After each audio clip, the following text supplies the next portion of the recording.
നമസ്കാരം, കൊട്ടാരക്കര മീഡിയയിലേക്ക് സ്വാഗതം. അമേരിക്കയിലെത്തിയ പ്രധാനമന്ത്രി നരേന്ദ്രമോദി താമസിക്കുന്നത് ചരിത്രപ്രസിദ്ധമായ ബ്ലെയർ ഹൌസിലാണ്.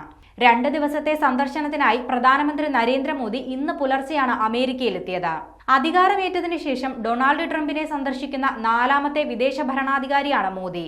2 ദിവസത്തെ സന്ദർശനത്തിനായി അമേരിക്കയിലെത്തിയ പ്രധാനമന്ത്രി താമസിക്കുന്നത് ചരിത്രപ്രസിദ്ധമായ ബ്ലെയർ ഹൌസിലാണ്.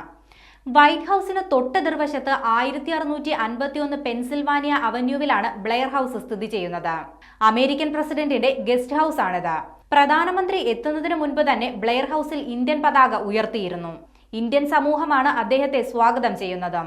എലിസബത്ത് രാജ്ഞി മുതൽ മുൻ ഇന്ത്യൻ പ്രധാനമന്ത്രിമാരായ ജവഹർലാൽ നെഹ്റുവും ഇന്ദിരാഗാന്ധിയും വരെ ഇവിടെ താമസിച്ചിട്ടുള്ള പ്രമുഖരിൽ ഉൾപ്പെടുന്നുണ്ട്.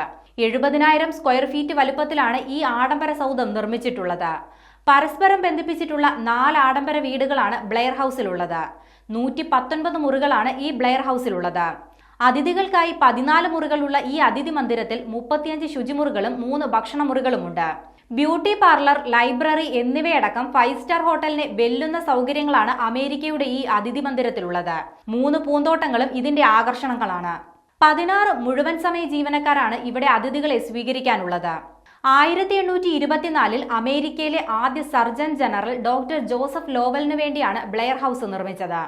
1837 സർക്യൂട്ട് കോർട്ട് ക്ലർക്കായ ഫ്രാൻസിസ് പ്രസ്റ്റൺ ബ്ലെയർ 5.64 ലക്ഷം രൂപയ്ക്ക് കെട്ടിടം സ്വന്തമാക്കുന്നത്. പിന്നീട് 1942 അമേരിക്കൻ ഗവൺമെന്റ് ഈ കെട്ടിടം ഏറ്റെടുക്കുകയായിരുന്നു.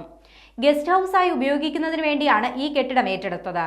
അതീവ സുരക്ഷാ മേഖലയായ ബ്ലെയർ ഹൌസിൽ താമസിച്ചിട്ടുള്ളവരിൽ പ്രമുഖർ ഇസ്രയേൽ പ്രധാനമന്ത്രിമാരായ Golda Meir, Yitzhak Rabin, Shimon Peres, French president Charles de Gaulle, British പ്രധാനമന്ത്രി മാർഗരറ്റ് താച്ചർ എന്നിവരെല്ലാമാണ്.